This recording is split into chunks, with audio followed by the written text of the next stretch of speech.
warahmatullahi wabarakatuh. Halo semuanya, selamat datang di channel Anissa Yulistia. Pernah nggak sih kalian bertanya, kenapa semua orang bicara soal pasar? Pasar saham, pasar digital, pasar tradisional. Tapi apa sih sebenarnya pasar itu? Dan kenapa keberadaannya penting banget dalam kehidupan kita? Hari ini kita akan membahas secara lengkap apa itu pasar, bentuk-bentuk pasar, peran penting pasar dalam ekonomi, dan tantangan pasar di era digital. Yuk kita langsung mulai. Secara umum, pasar adalah tempat atau media terjadinya interaksi antara penjual dan pembeli untuk melakukan transaksi barang dan jasa. Tapi, pasar itu nggak selalu harus fisik. Misalnya, marketplace online seperti Shopee, Tokopedia, Lazada adalah pasar digital.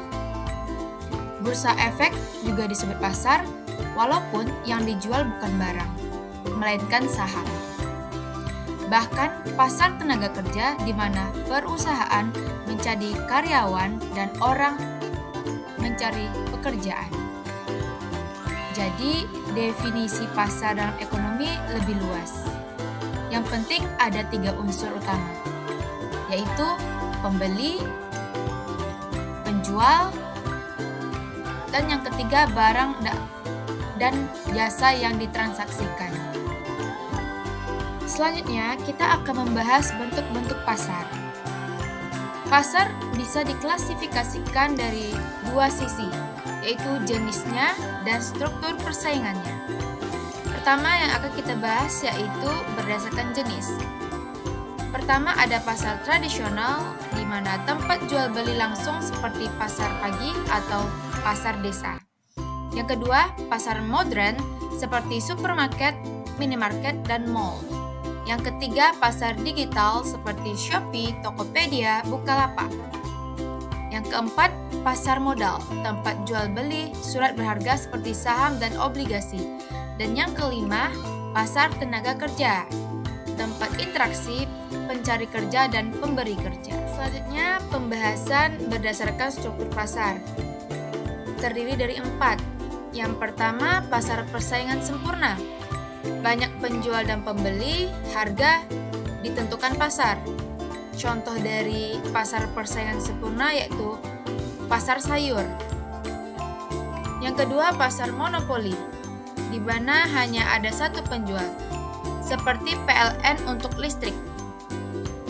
Yang ketiga, pasar oligopoli.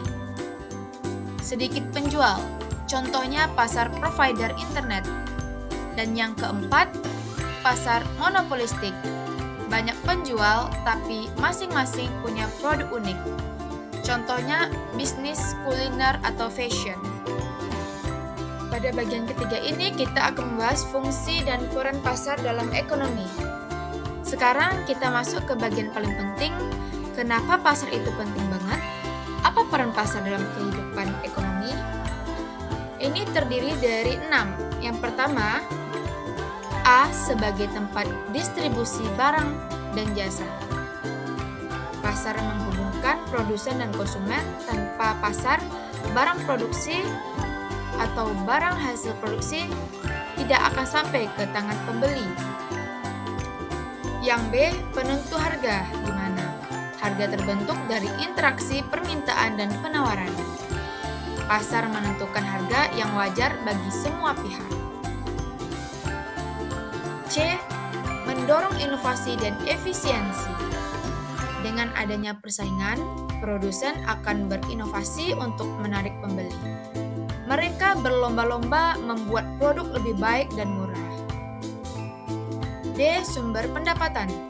Pasar memberikan peluang usaha bagi banyak pihak, baik itu pedagang, jasa kurir, pembuat produk, hingga content creator dan dropshipper di pasar digital. E. Menggerakkan perekonomian.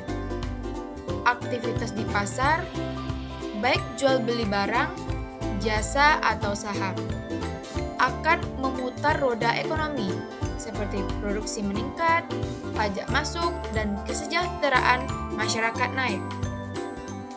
F. Penyerapan tenaga kerja, di mana pasar juga membuka lapangan kerja mulai dari sektor perdagangan, logistik, hingga industri kreatif. Untuk pembahasan berikutnya atau pembahasan yang keempat, di mana tantangan pasar di era modern.